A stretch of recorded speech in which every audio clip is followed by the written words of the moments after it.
all got two wolves in us, a good one and a bad one. And they both want to eat. The best I can tell, we just got to feed that good one a little more than the other one. Happiness is an emotional response to an outcome. If I win, I will be happy. If I don't, I won't. It's an if-then, cause and effect, quid pro quo standard that we cannot sustain because we immediately raise it every time we attain it. You see, happiness demands a certain outcome. It is result reliant.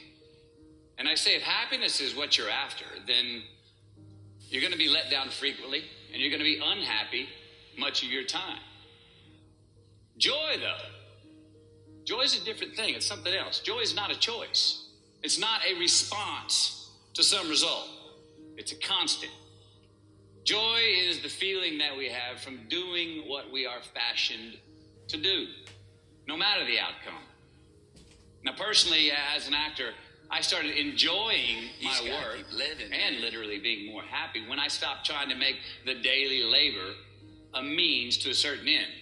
For example, I need this film to be a box office success.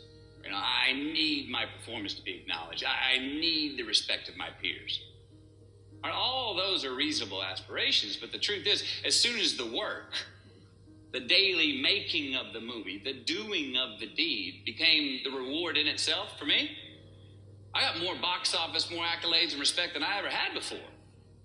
See, joy is always in process. It's under construction. It is in constant approach, alive and well in the doing of what we're fashioned to do and enjoying it.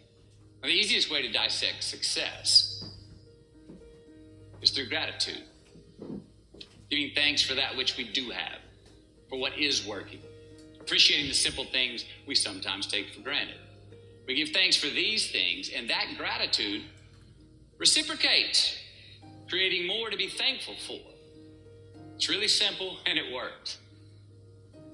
Now, I'm not saying be in denial of your failures. No, we can learn from them too, but only if we look at them constructively, as a means to reveal what we are good at, what we can get better at, what we do succeed at.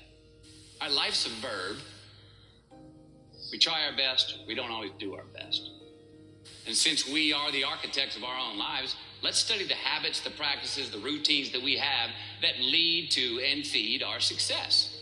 Our joy, our honest pain, our laughter, our earned tears. Let's dissect that and give thanks for those things. And when we do that, guess what happens? We get better at them. And we have more to dissect.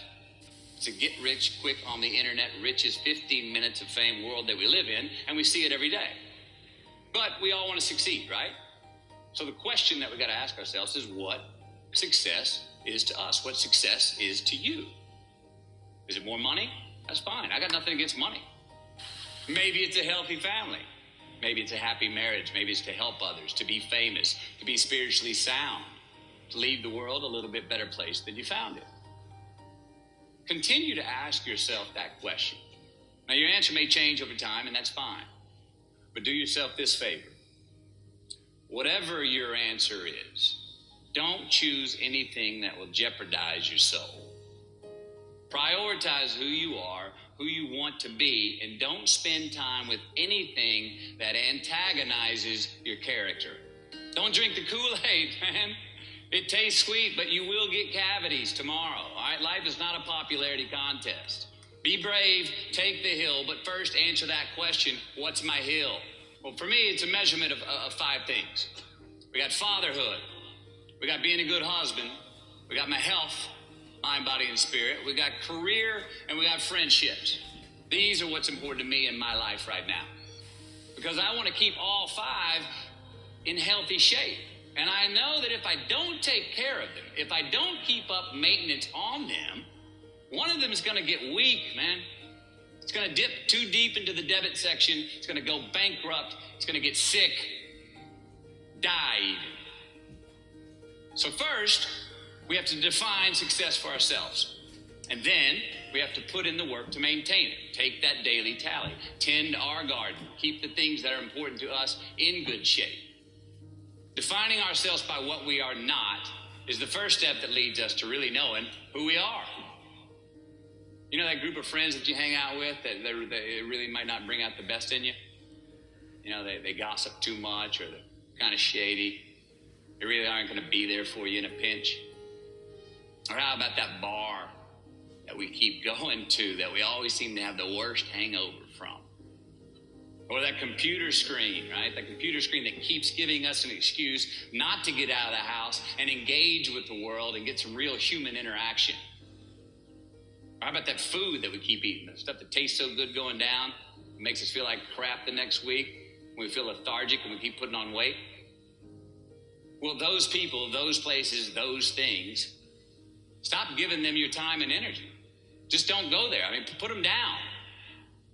And when you do this, when you do put them down, when you quit going there, and you quit giving them your time, you inadvertently find yourself spending more time and in more places that are healthy for you, that bring you more joy. Why?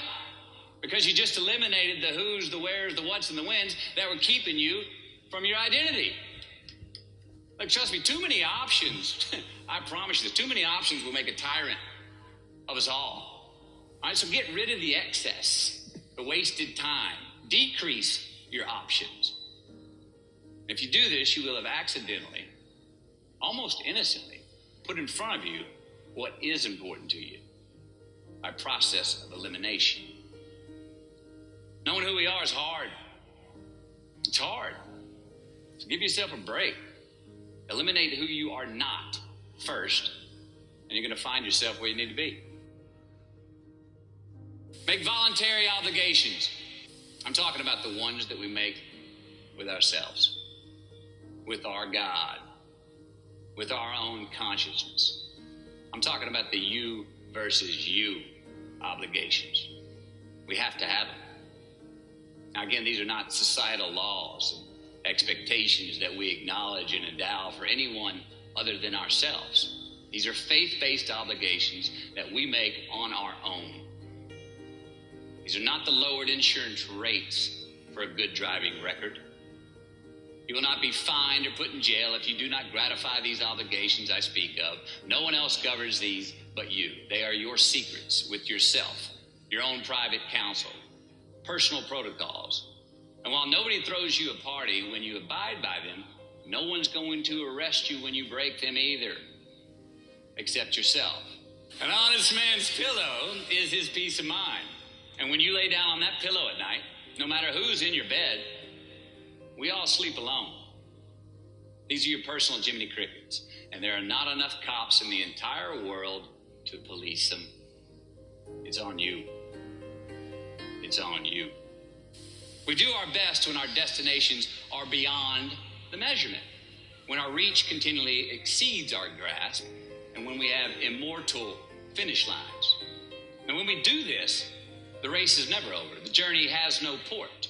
The adventure never ends because we are always on the way. So do this, and let somebody else come up and tap you on the shoulder and say, hey, you scored. Let them run up and tap you on the shoulder and say, man, you won. Let them come tell you, you can go home now. Let them say, I love you too. Let them say, thank you. Take the lid off the man-made roofs that we put above ourselves and always play like an underdog.